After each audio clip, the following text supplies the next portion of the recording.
ground기 플라이트 부터 온 더블 어드미션들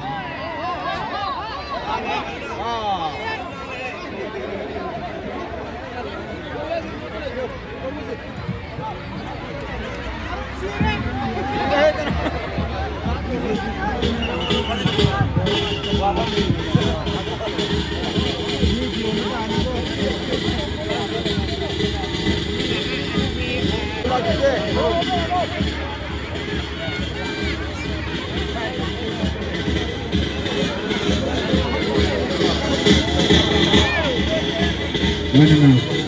Yubi lagi sih Yubi ketemu sama juga Manipur University di Student Union di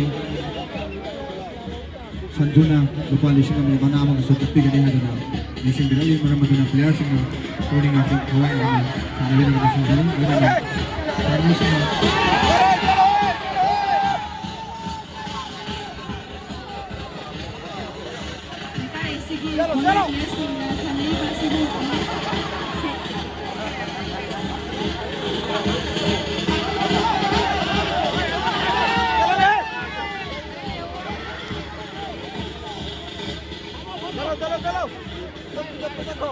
Lekai sige una laibiri ba volunteer sing na sanay ba sida bigyan sa pido na so yung banyaw na ba kung na sinabi yung haidon na missing dari amadi announcing ko ti mamang dalipsan bili ba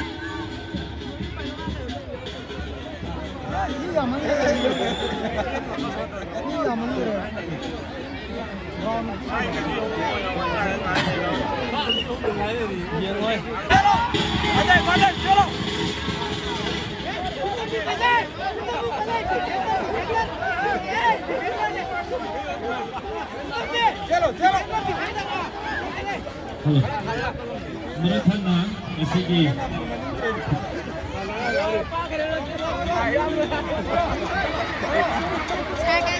Hasil SCG, sebelum lepas, Yubi Lapi,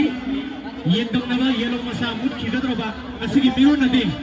Yubi Lapi apa tu tadi no, apa kita jadu yoraba.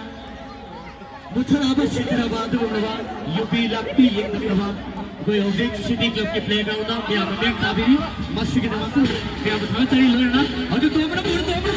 चाबी ना खाली तुम चाबी बोले अब वो ऐसा चीज़ वांग को लगा लग बता अपार्ट तागरे हम लोग ऐसे का मोबाइल भी लाते लो ना कोई ऐसे की सामने जो प्लेयर सी ज़रा आई बिना क्लब हाइरोक तो लाइवा क्लब मनी देगी हाइरोक तो लाइवा क्लब मनी देगी मैं अम्म खंगत से रहेगा शानन जर्मनी अराइवा प्लेन अंते लंदन सिगी ना ओरिबा सिंगी अमदे तुंगी मिरुन सिंगी किधर कौन भी आते हैं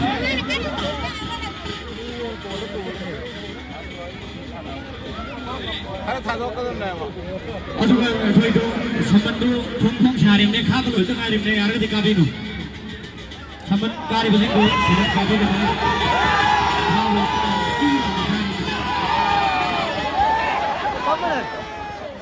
Di masuk mana lebih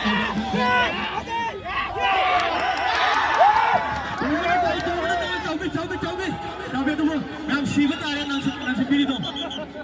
Aduh betul. Jadi nak, buka. Bina bang. Jadi.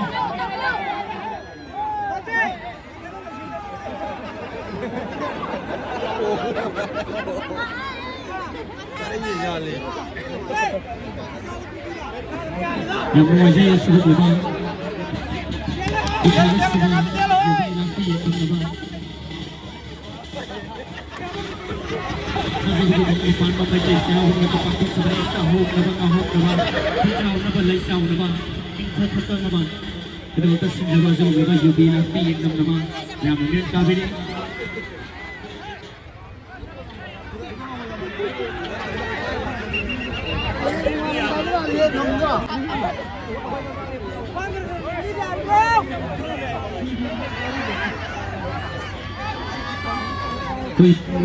Thì được ba lúc sinh đi cái nó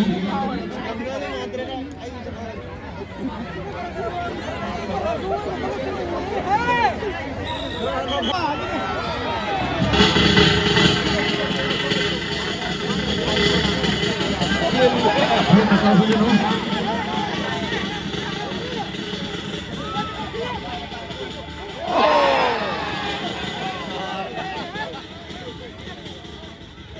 चलो चलो चलो मजे मजे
उधर नहीं चंदन तो समझा नहीं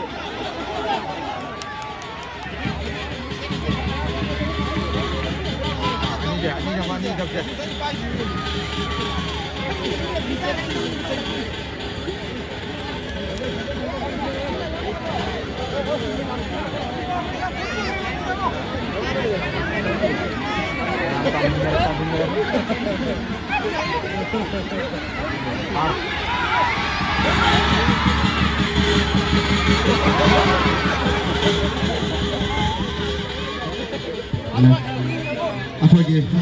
फेंसिंग दा काखलगा फम्बा यान थोबा तो फाइ फिरना पुनिंग बुदु थोबा फिरना येंबिरि बनी अदबु यारकदि फेंसिंग दा काखत पमदे यांबिरि बतोबि बदो मदो अमुक्तदि अदोपु मदो तोबि गनो होय येनिंबा उनिंबना हेलबगि तोबने अदबु मदु सोक काय अते अपन याव तारकदि खोइगा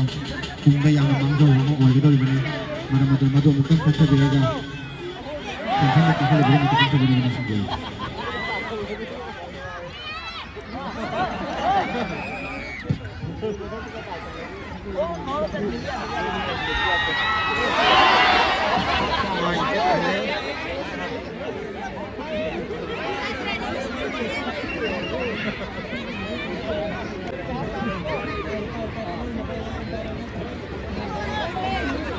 कौन जेन जाए तना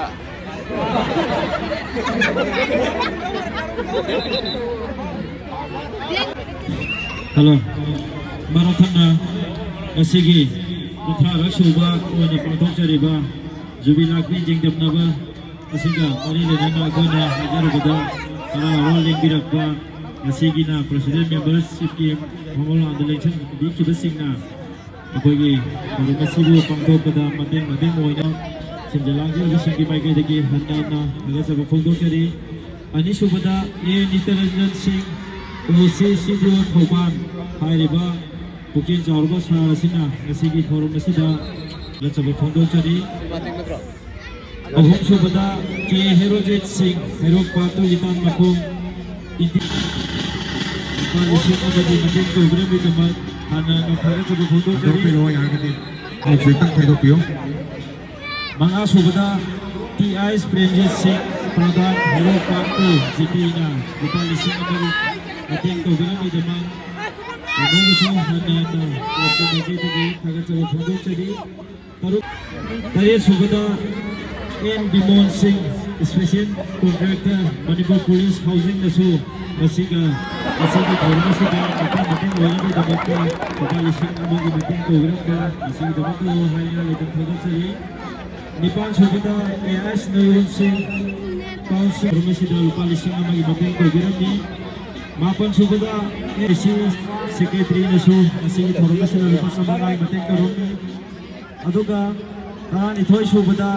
थोक्सो सनाथोय मैतै हेरो पातो थोकन लाइकाय सोशल वर्कर ना लुपा लिसिंग अहुमनि मतें तोग्रमि दमतबसु अमुगसु फाइना लाइतना क्लबनि माइकैदगी थागसु फोंदोकजरि राउंड सुबदा ꯄꯨꯝꯅꯃꯛꯇꯁꯨ